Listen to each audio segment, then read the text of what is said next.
Assalamualaikum warahmatullahi wabarakatuh.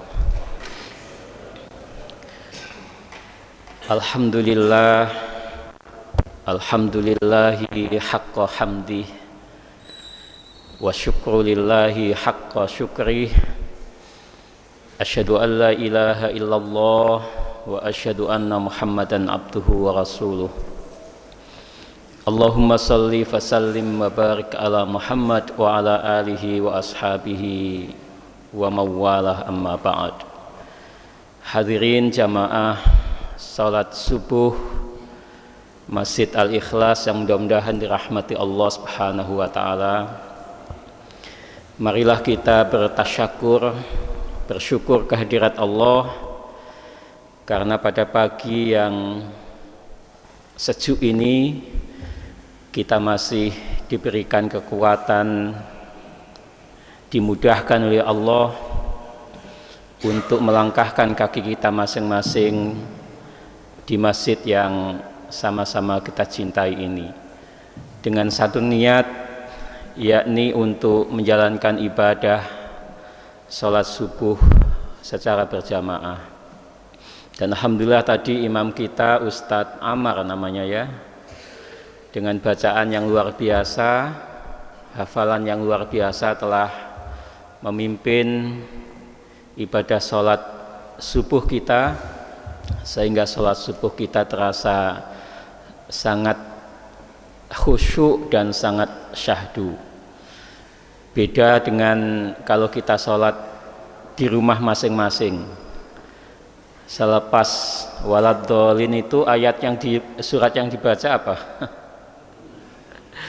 Inna atoina, surat Al-Kautsar atau surat Kulhu gitu ya. Nah, itulah untungnya kita berjamaah, Ibu Bapak. Pada pagi yang mulia ini sampai syuruk nanti kita akan membahas tentang akibat sesat informasi yang kita terima, terutama di era yang sering kita sebut sebagai era post-truth. Nah, nanti saya jelaskan sedikit apa itu era post-truth ya, atau era digital yang kita sama-sama ketahui. Dalam sebuah riwayat para jamaah, pernah sahabat Abu Hurairah radhiyallahu an itu seperti tergesa-gesa melangkah dengan agak cepat, cenderung mau berlari menuju ke pasar. Lalu kemudian sahabat Umar bin Khattab radhiyallahu an itu melihat Abu Hurairah yang tergesa-gesa itu. Lalu kemudian Umar mencegat langkah Abu Hurairah, menanyakan, "Kamu hendak kemana, wahai Abu Hurairah?" Itu.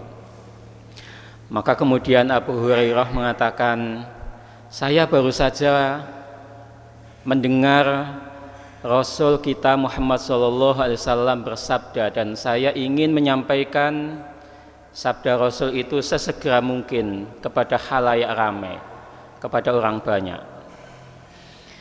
Lalu kemudian sahabat Umar ini menanyakan apa isi dari sabda Nabi itu. Maka kemudian Abu Hurairah mengatakan isi sabda Nabi itu adalah berita bahwa barang siapa yang membaca la ilaha illallah maka ia akan masuk surga. Hadis yang berbunyi man qala la ilaha illallah dakhalal jannah. Itulah yang ingin saya sampaikan kepada khalayak ramai di pasar sana gitu ya. Kalau di sini dekat pasar apa di sini? Ya pokoknya di sebuah pasar gitu kira-kira ya. Nah, lalu kemudian Umar itu menarik tangan Abu Hurairah seraya mencegah, jangan engkau sampaikan hadis Nabi itu kepada sembarang orang, karena bisa jadi persepsi orang itu beda.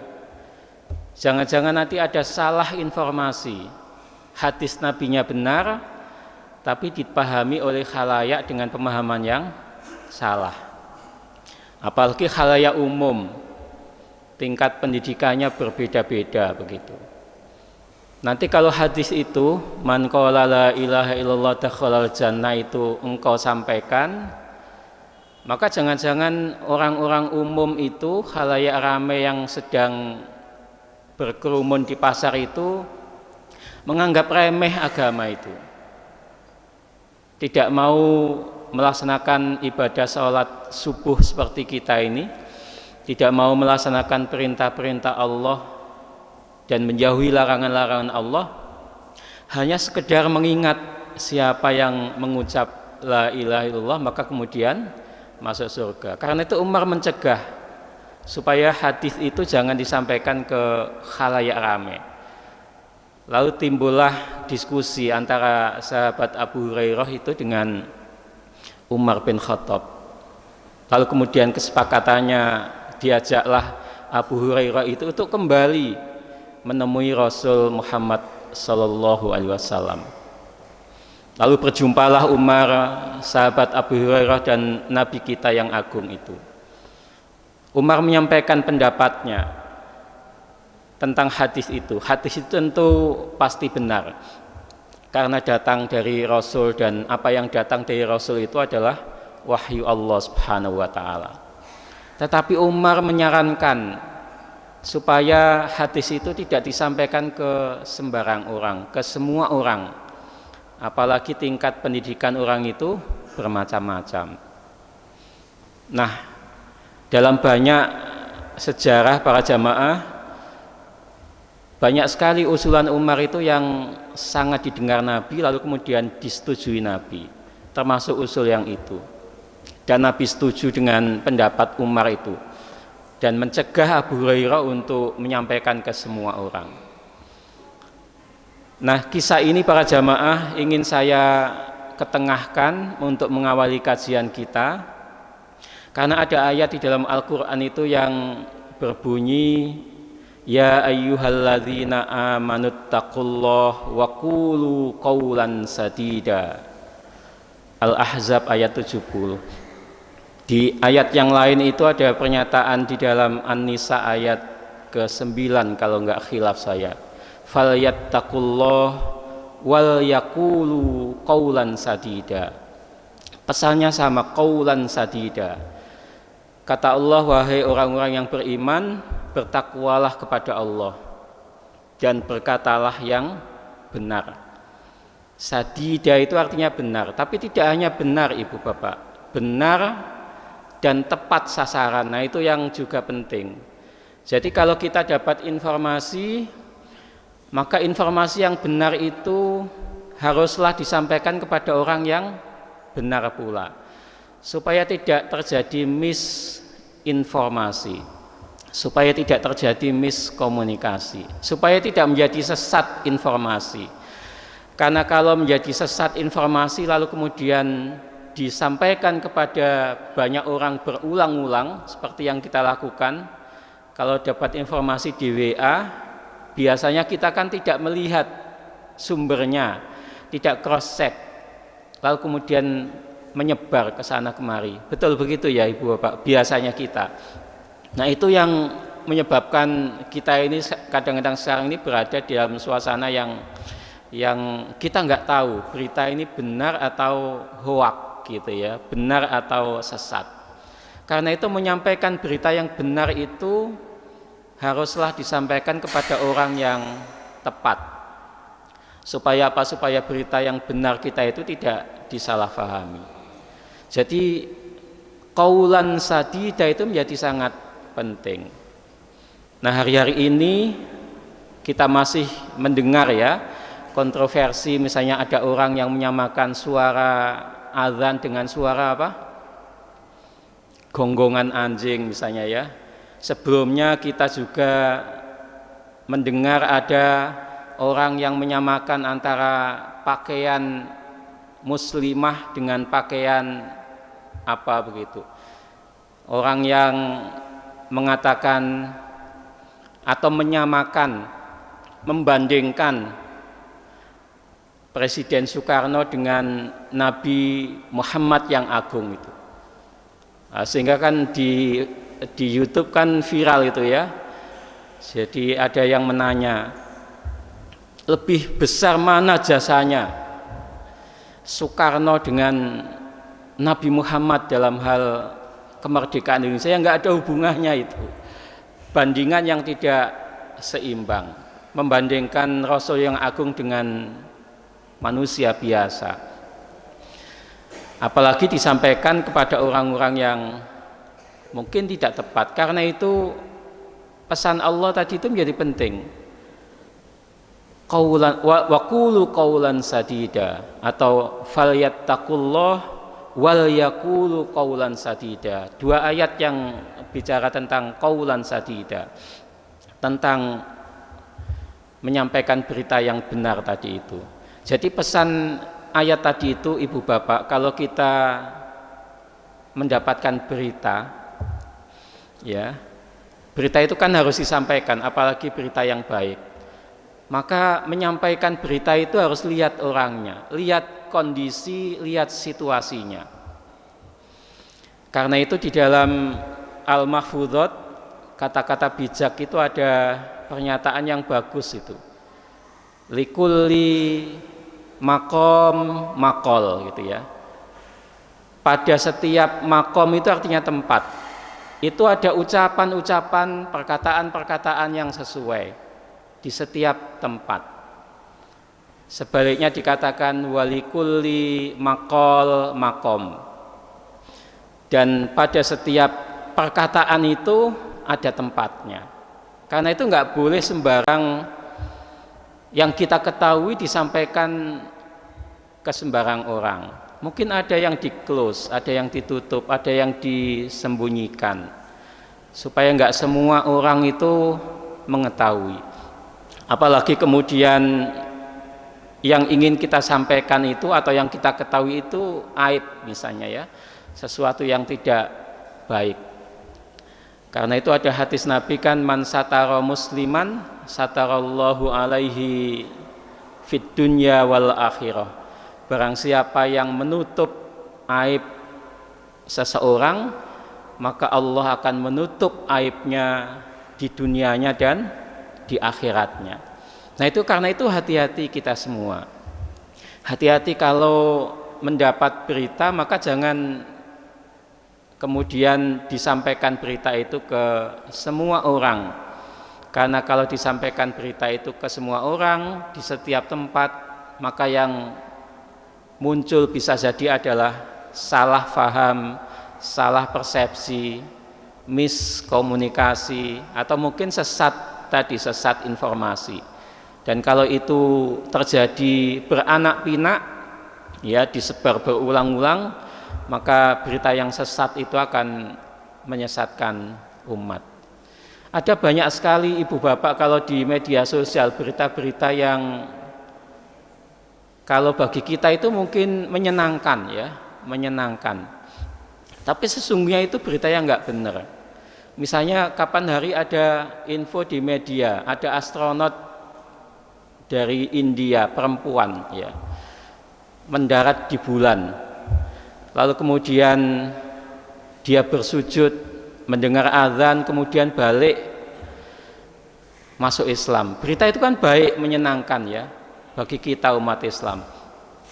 Tapi kalau kita telusuri berita itu ternyata nggak benar. Karena terakhir sekali orang ke bulan, naik bulan itu sekitar tahun 1976 kalau nggak salah ya. Setelah itu nggak ada lagi orang ke sana itu.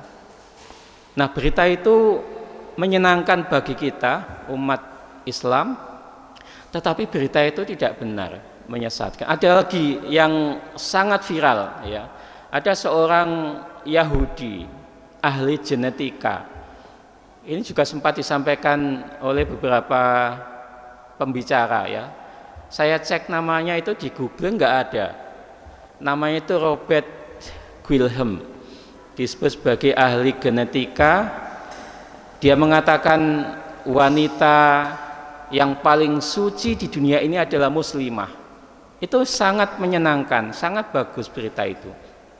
Dia riset beberapa wanita di Afrika, di beberapa tempat ingin menjawab mengapa sih di dalam Al-Quran itu kalau seorang perempuan kalau cerai atau ditinggal mati oleh suaminya itu masa idahnya sampai 3 kali suci. Mengapa disebut begitu?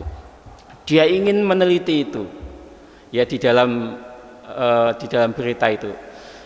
Lalu kemudian ditemukanlah ya jawaban bahwa kalau tiga kali suci itu bekas atau noktah dari laki-laki yang pernah menggauli perempuan itu hilang dengan 3 kali suci itu. Lalu kemudian baru bisa dinikahi lagi. Dan hasil riset itu ya menurut tulisan yang bisa kita baca di berbagai media sosial itu dibuktikan dengan istrinya. Lalu dia mengatakan, kamu ada selingkuh ya sama orang lain gitu ya. Lalu kemudian istrinya itu mengatakan tidak. Lalu kemudian dia mengatakan, saya ada riset. Kamu pernah, mohon maaf ya, pernah berhubungan dengan 2 orang gitu. Ini buktinya ada 2 noktah gitu ya. Berita itu sangat viral. Tapi kalau Bapak Ibu cari, namanya Robert Guilhem ya, ahli genetika Yahudi, lalu kemudian masuk Islam gara-gara riset itu, tidak dikenal nama itu di kalangan ilmuwan ternama ya. Kalau dia benar ada yang bernama begitu ahli genetika, maka pasti namanya sangat masyhur, dikenal oleh banyak orang. Nah karena itu maka ibu bapak hadirin penting ya kita lebih berhati-hati terhadap informasi-informasi yang kita miliki. Kalau bisa jangan tiba-tiba di-share dulu, tapi dipastikan informasi itu benar apa tidak. Pesan ayat tadi itu penting ya, waqulu qaulan sadida atau falyattaqullah wal yaqulu qaulan sadida. Jadi berita yang baik pun itu harus disampaikan dengan hati-hati, tidak ke semua kalangan. Berita yang benar pun apalagi terkait sama aib tadi itu tidak boleh diumbar, tidak boleh disampaikan ke semua orang. Kalau kita menerima berita seperti itu, kalau kita sebagai pembawa berita, mohon maaf, kalau kita sebagai pembawa berita seperti itu, bagaimana kalau kita sebagai penerima berita? Nah itu ada di dalam surat Al-Hujurat itu ya, ayat ke-6. Itu Allah mengatakan, ya ayyuhalladzina amanu in ja'akum fasikun binaba'in fatabayyanu. Nah ini penting juga ini. Jika datang padamu seorang yang fasik, ya seorang yang fasik itu orang yang integritasnya itu tidak baik, maka apa yang kita lakukan kalau dia membawa berita? Fatabayyanu, maka tabayunlah. Tabayun itu artinya ya dicek ya, berita itu dicek benar apa enggak. Kalau enggak benar jangan disebar. Kita sekarang ini luar biasa ya dengan berita-berita yang tidak benar itu. Tempo hari ada beberapa elit dan pimpinan partai mengusulkan penundaan pemilu misalnya ya. Coba lihat ibu bapak berita tentang itu ya, yang mengikuti kan luar biasa. Penundaan pemilu itu kalau dilihat itu kan sangat menjanjikan ya. Orang tanpa harus repot ikut pemilu lagi, jabatannya ditambah sekian tahun, bahkan mungkin bisa 1 periode. Padahal pemilu itu kan seperti kita semua tahu, orang yang ikut running ya, ikut kompetisi di pemilu itu pasti mengeluarkan biaya yang sangat luar biasa banyak. Ada disertasi yang ditulis oleh Pramono Anung. Pramono Anung itu salah satu menteri sekarang ya. Disertasi itu kan karya ilmiah. Dia dalam risetnya itu menceritakan kalau orang ingin running di anggota DPR RI itu ada yang sampai keluar uang itu 19 miliar misalnya ya. Itu kan angka yang sangat besar. Padahal kalau dilihat take home pay per bulan kali 5 tahun itu kira-kira ya nggak sampai angka segitu besarnya. Nah, usul penundaan pemilu itu menjadi menarik karena apa? Karena orang nggak berepot-repot mengeluarkan uang lalu kemudian jabatannya diperpanjang. Ya bisa ada yang mengusulkan, di media kan kita lihat semua ya, ada yang mengusulkan 1 tahun, ada yang 2 tahun, bahkan ada yang 1 periode. Nah, akibat usulan-usulan yang tidak sejalan dengan konstitusi itu, lalu kemudian banyak elit yang bergerak, ya. Lalu kita nggak tahu persis apakah datanya itu sesat atau benar. Ada menteri yang mengatakan ada 110 juta warganet yang setuju pemilu itu ditunda. Betul begitu ya? Kan ada ya? Kita nggak usah sebut nama. Tapi ada yang mengatakan berdasar big data yang saya miliki, ada 110 juta warganet yang setuju pemilu itu ditunda. Lalu banyak akademisi yang protes.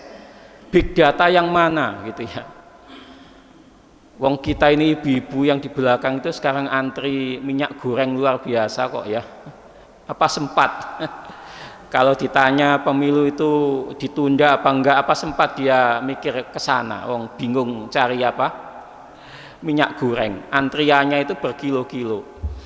Dan ini sejarah nggak pernah terjadi orang antri minyak goreng segitu rupa ya. Di tengah-tengah kira-kira 25 juta orang yang terkena PHK selama pandemi ini, rasanya kok sulit dipercaya ada orang yang percaya, yang mau pemilu ditunda sampai angkanya 110 juta itu. Apalagi para buruh kita ya, teman-teman saudara kita yang mohon maaf jadi tenaga ya buruh itu kan sempat gelisah karena mau ambil tunjangan hari tuanya, lalu kemudian harus menunggu sampai usia 56 tahun. Coba bayangkan, ambil uang sendiri harus menunggu sampai 56 tahun. Nah, akibat sesat-sesat pikir, sesat berita, sesat informasi itu, orang kemudian mengambil kesimpulan yang salah. Tadi itu seperti kesimpulan bahwa ada 110 juta warganet yang setuju pemilu ditunda. Itu pasti ya big data yang patut dipertanyakan. Ya harus dibuka. Big data yang mana? Nah, sekarang ini kita memang hidup di era big data ya. Big data. Sehingga ceramah-ceramah begini biasanya ada yang datang dari Intel, dari mana, itu biasa ya. Yang penting disampaikan secara apa adanya, secara jujur, tidak menutup-nutupi, saya kira nggak ada masalah. Karena itu maka menjadi penting Ibu Bapak, di era yang tadi saya katakan era post-truth ya, era yang kita ini sulit membedakan mana yang benar, mana yang salah, maka konsep Al-Quran tadi itu menjadi penting. Kalau kita sebagai pembawa berita, maka jangan berita itu disampaikan ke sembarang orang, meskipun berita itu benar. Lihat dulu siapa yang mendengar. Dan kalau kita ini orang yang menerima berita, kalau tadi pembawa berita, sekarang sebagai penerima berita, maka kita harus suka tabayun, suka klarifikasi, benar enggak informasi ini, benar enggak data ini. Nah, itu untuk menyelamatkan kita supaya tidak mengalami tadi itu sesat informasi, apalagi sampai kemudian mengembangkan, men-share atau memviralkan.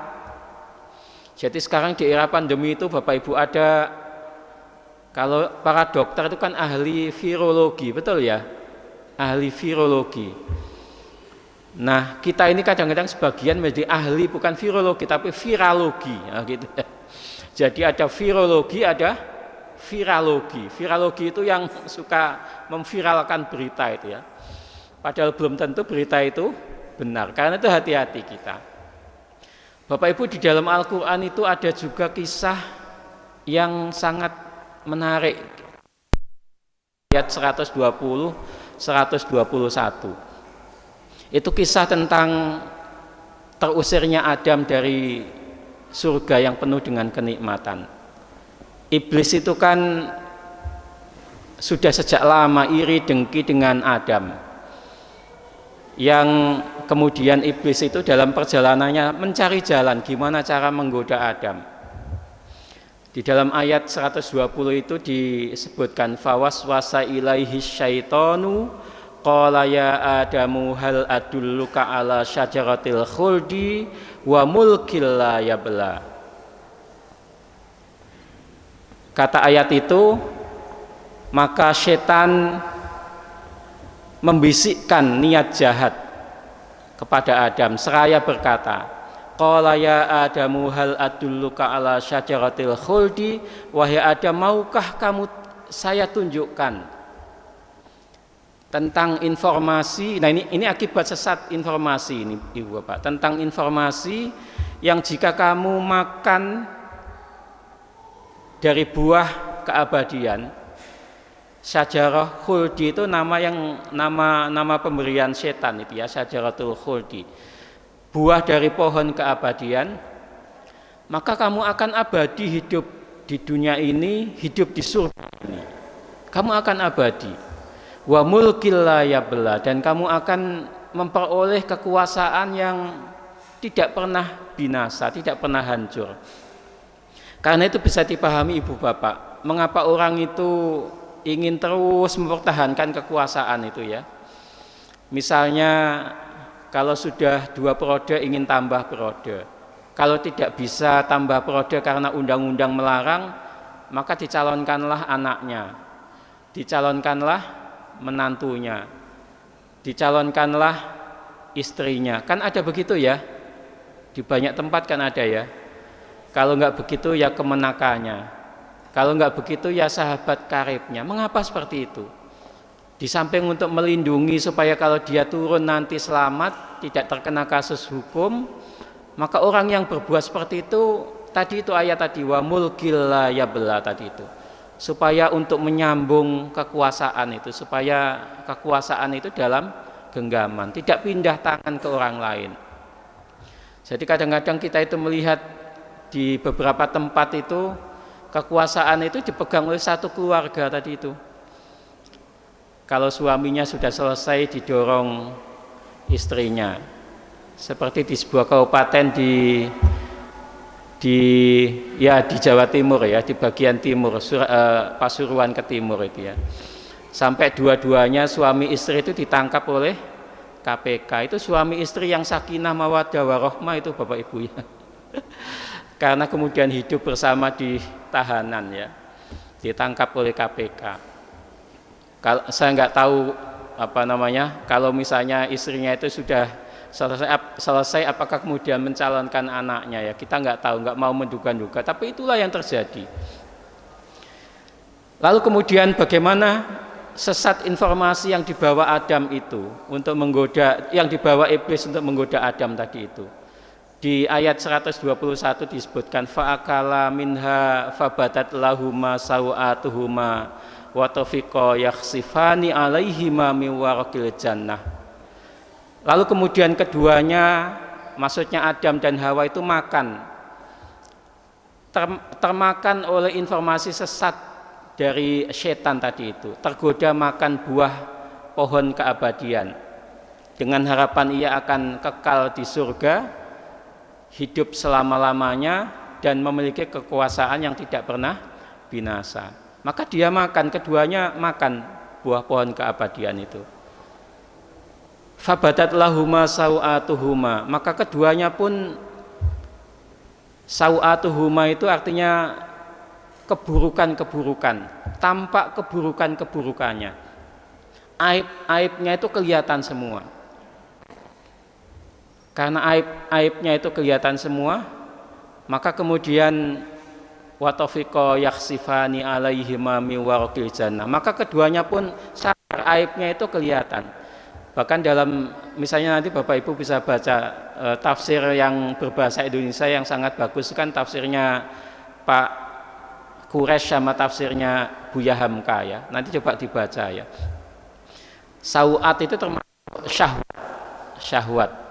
Ya karena itu begitu Adam dan Hawa itu makan buah pohon keabadian itu, lalu lepaslah pakaian-pakaiannya itu. kemudian syahwat muncul, ya syahwatnya muncul, keburukannya muncul. Nah, karena malu kemudian dia mengambil dedaunan yang ada di surga itu untuk menutupi aibnya, menutupi keburukannya. Seperti kita lihat orang-orang yang ingin mencalonkan tadi itu keluarganya itu salah satunya untuk menutupi apa? Menutupi keburukannya, aib-aibnya yang selama ini mungkin belum kelihatan. Lalu ayat itu ditutup dengan pernyataan wa asa adamu rabbahu faghawa, maka dan sesatlah dan durhakalah Adam karena melanggar perintah Tuhannya. Faghawa, dan maka sesatlah Adam. Itu artinya apa, Ibu Bapak? Artinya kalau informasi sesat itu datang, apalagi disampaikan oleh orang yang syirik, orang yang iri dengki, orang yang fasik tadi dalam Al-Hujurat tadi itu, maka tentu kita harus memosisikan jangan mudah terprovokasi, jangan mudah termakan informasi itu. Karena apa? Karena akibatnya kalau kita termakan informasi yang sesat itu, kita bisa melihat Nabiullah waktu itu belum diangkat sebagai nabi ya. Adam dan Hawa itu kemudian diusir dari surga yang penuh dengan kenikmatan itu. Ya, yang tadinya tinggal di surga kemudian diusir ke dunia. Itu akibat dari sesat informasi yang disampaikan oleh setan tadi itu. Dan karena itu maka Ibu Bapak, di tengah-tengah era yang kita sering sebut post-truth itu artinya post itu artinya pasca, setelah, terus itu artinya kebenaran. Dulu kalau orang mengatakan benar salah itu orang mengatakan apa buktinya gitu ya. Kalau ada buktinya kita mengatakan benar informasi itu. Tapi sekarang ini kita enggak. Kadang-kadang kita mengatakan benar salah itu berdasar subjektivitas kita. Kalau informasi itu terasa cocok dengan kita mengatakan benar. Tapi kalau informasi terasa nggak cocok, kita mengatakan salah. Kalau informasi itu cocok dengan pandangan politik kita, dengan ideologi kita, dengan emosi yang kita miliki, kita cocok dengan informasi itu, kita katakan benar. Tapi kalau kita nggak cocok, kita katakan salah. Nah, seringkali info berita-berita yang datang hari-hari ini di era post-truth ini ya tadi itu, tidak dasarnya ada nggak buktinya, ada nggak faktanya, tapi lebih kepada apakah berita itu menyenangkan kita apa enggak. Kalau menyenangkan kita terima sebagai kebenaran. Tapi kalau tidak menyenangkan, kita terima sebagai sebuah berita yang salah. Nah, itu yang tidak fair. Yang kita tidak boleh melakukan itu. Seperti yang tadi saya ceritakan tentang Robert Wilhelm tadi itu ya, bahwa berita yang meneliti bagus itu, meneliti tentang 3 kali suci, masa idah perempuan itu. Tapi kalau kita lihat siapa dia itu nggak ketemu. Ilmuwan siapa dia itu tidak ketemu. Karena itu kita bisa pastikan bahwa berita tentang itu hoak, tidak benar. Padahal berita itu bagus, menyenangkan kita ya. Kita yang selama ini ingin tahu mengapa sih perempuan itu kalau sudah cerai lalu kemudian atau ditinggal mati oleh suaminya kok harus menunggu masa iddah sampai 3 kali suci, dan mengapa laki-laki tidak mengalami itu. Ya, laki-laki kan tidak pakai masa iddah. Nah, lalu kemudian muncullah berita itu dan kita senang kadang-kadang dengan berita itu, padahal berita itu belum tentu benar. Nah, karena itu maka Ibu Bapak, di tengah-tengah kita sedang taklim seperti ini, maka menjadi penting kalau kita mendapat berita maka tabayun. Ya ayyuhalladzina amanu in ja'akum fasikun binaba'in fatabayyanu. Fatabayyanu itu penting, klarifikasi. Berita ini benar apa enggak? Dan kalau kita sebagai pembawa berita, maka pesan ayat Al-Quran tadi itu juga penting. Ya ayyuhalladzina amanuttaqullah wa qulu qawlan sadida. Berita yang benar sekalipun harus disampaikan kepada orang yang tepat. Jangan disampaikan kepada sembarang orang. Karena bisa jadi berita itu dipahami secara salah. Seperti yang dilukiskan dalam hadis ya, dalam riwayat yang melibatkan tadi itu. Abu Hurairah, Umar bin Khattab dan Rasul kita Muhammad sallallahu alaihi wasallam tentang sabda man qala la ilaha illallah dakhalal jannah. Karena kalau kata-kata itu, kalau sabda Nabi itu tidak dipahami dengan baik, maka orang akan cenderung mengatakan beragama itu ya cukup dengan mengucap la ilaha illallah maka kita akan masuk surga. Tidak perlu beramal yang ini dan itu. Nah, itulah yang ingin saya sampaikan pada kesempatan ini. Mudah-mudahan Allah Subhanahu wa taala terus memberikan hidayah ilmu yang bermanfaat untuk kita semua, dan mudah-mudahan kita menjadi hamba Allah yang istiqomah di jalan Allah Subhanahu wa taala. Dan sebentar lagi kan kita akan memasuki bulan Ramadan ya. Mudah-mudahan Allah memberikan kesehatan, keafiatan kepada kita dan keluarga kita, sehingga kita bisa berjumpa dengan bulan suci Ramadan, mengisi beribadah di tengah-tengah Ramadan dengan khusyuk, dengan tawadhu, dengan penuh semangat, meskipun kita di sini masih pandemi atau sudah bebas pandemi? Sudah bebas ya, sudah bebas. Mudah-mudahan ini sudah masuk era endemi, mudah-mudahan ya. Jadi pandemi menjadi endemi, pandemi yang tadinya menakutkan menjadi endemi yang ya flu biasa.